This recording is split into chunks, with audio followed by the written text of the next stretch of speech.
A atteint l'illumination quand il est médité sous un arbre. T'avais un démon qui s'appelle Mahayana qui est arrivé pour essayer de distraire son attention, qu'il arrête de méditer, tu sais. Donc il est venu avec des filles, tout ça, pour en fait le distraire. Et Bouddha a mis sa main pour prendre la terre en témoin, en disant qu'il ne serait pas perturbé. Ça, c'est voilà. la suite.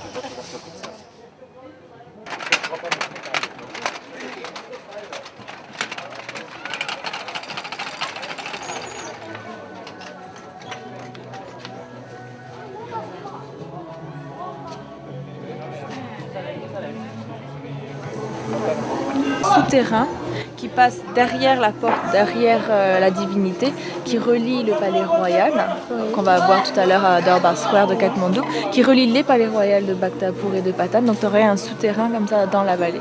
Et dans ce souterrain-là, seuls les rois étaient amenés à passer dans ce souterrain-là.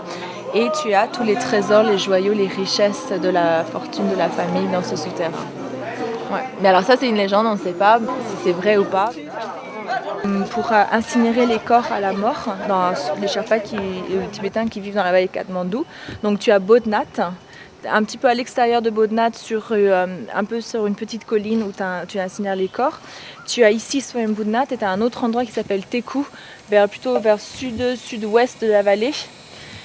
Tashi, on l'a incinéré à Teku. Et en fait, c'est le lama qui regarde dans les signes, les chartes astrologiques, qui regarde et qui dit où sera incinérée telle personne. Donc tu choisis pas en fait où tu veux être incinéré. Ah d'accord.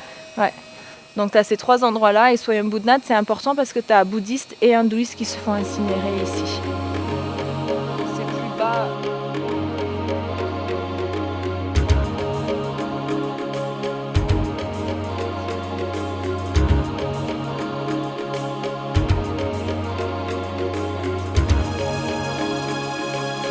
Une déesse à Bhaktapur et une déesse à Patan. Et elle est considérée comme la déesse vivante. Et c'est une petite fille qu'on choisit à l'âge, souvent elle a 3 ans, 4 ans.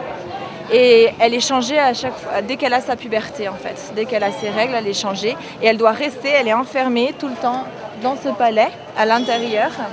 Et elle est sortie qu'une fois dans l'année à la fête d'Indra Jatra. Et là, tout le monde, c'est de la fête, c'est une foule pas possible. Et avant, à l'époque du roi, en fait, tu avais la Kumari, c'était la seule personne, en fait, le roi, à qui il devait se baisser et s'agenouiller. Et puis elle lui donnait, tu sais, la tika, la bénédiction.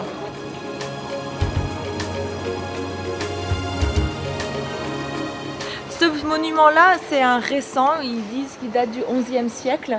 Mais il y a toujours eu, en fait, un monument à partir du 5e siècle. Et tous les pèlerins, c'est vraiment le haut lieu bouddhiste. Tous les pèlerins Sherpas, tibétains, Tamang, d'ethnie Tamang, mais qui sont bouddhistes, viennent ici pour prier. Tout en haut, le parasol, là où il y a les drapeaux, ça représente l'air. Et tout en haut, le pinacle, là-haut, c'est la voûte céleste. Alors, tu as les 4 directions, nord, sud, est, ouest, avec les yeux du Bouddha. Les yeux du Bouddha, alors il y a les yeux du Bouddha, mais il n'y a pas de bouche. Donc en fait, c'est le Bouddha qui voit tout, qui sait tout, mais qui ne dit jamais rien. Autour du stupa, si vous voyez là, à la base du dôme, tu as des petites niches. Et en fait, maintenant, on n'a plus le droit d'y aller. Avant, on avait le droit, mais on n'a plus le droit d'y aller. Tu as 108 petites niches tout autour du stupa et c'est les 108 représentations du Bouddha. Là, donc, dans le dôme, il y a toujours en fait des joyaux, il y a toujours des trésors dans les dômes de stupa. Et dans ce dôme-là, il y aurait des reliques des ossements de Bouddha, de Gautam Buddha, le Bouddha. Quand Bouddha a atteint l'illumination à Bodh Gaya, en Inde, il y avait des biches présents dans la forêt à ce moment-là. Donc pour les bouddhistes, à chaque monastère, chaque toit, tu as des biches de représenter.